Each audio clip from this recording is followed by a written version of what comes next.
Uy, magandang araw sa inyo lahat mga bro, saktong-sakto. Kakadating lang na pinadala sa atin ng Bulvision na headlight. Ito po nakabox pa kung makikita nyo. Actually may balot yan, tinanggal ko lang.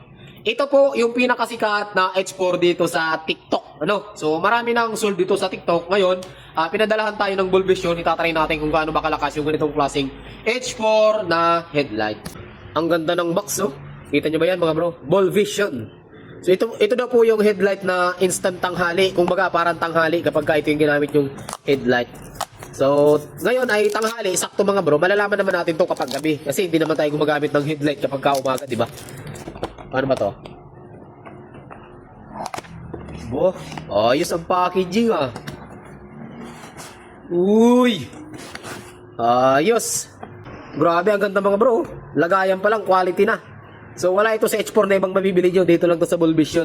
Tapos ang itsura niya ay, so medyo mahaba lang siya mga bro. Ayan o, sandali rin natin.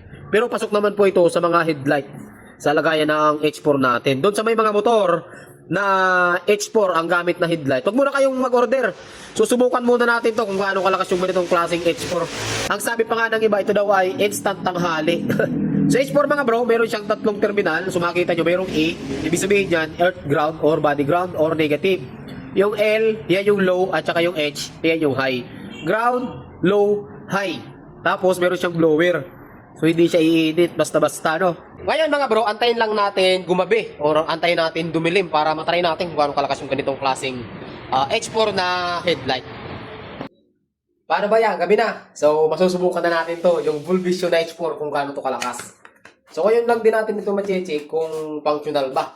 Kasi kanina, wala naman tayong pang-check or wala tayong battery. So, ngayon, meron tayong 12 volts na charger dito. Subukan muna natin dito bago natin i-try sa labas. Excited na ako dito sa ilaw na ito kasi marami nagsasabi na sobrang liwanag daw talaga ng H4 na ito. E, yung ating ground.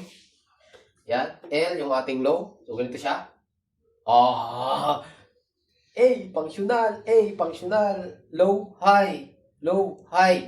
Ibahin natin ang anggulo para makita niyo yung liwanag. Ayan mga bro, para magka-idea kayo sa liwanag nito, ano? So itatry natin sa labas, huwag kayong mag-alala. So dito muna tayo sa loob para tinatry ko lang kung functional talaga.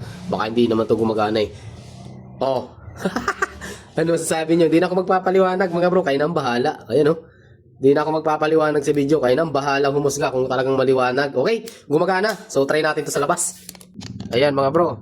So hindi na ako siguro lalabas kasi medyo naambon-ambon. Ayan, dito na lang natin itatry. So nasa labas din naman tayo. Okay, so ito na mga bro, magkakaalaman na dito. Ayan, yung negative. So 1, 2, 3. Uy, ano? Kayo na magsabi mga bro. Ito yung high. Ba, instant tanghali nga. Ayan o. Kita nyo ba yan? Grabe, hindi lang nagpo-focus yung camera natin mga bro. Pero,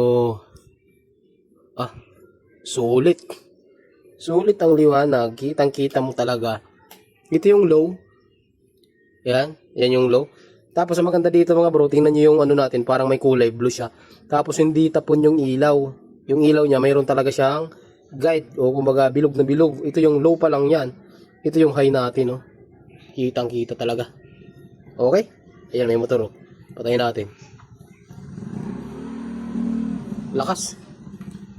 Bro, itong gamitin mo ilaw, oh. Ang lakas naman ito masyado. Grabe naman tong Bulvision na to. Yan mga bro, so sa mga gusto mag-order ng ganitong klaseng ilaw, i-click nyo po yung yellow basket na nasa baba ng ating video para po makapag-order kayo. Ano, grabe lakas, sulit.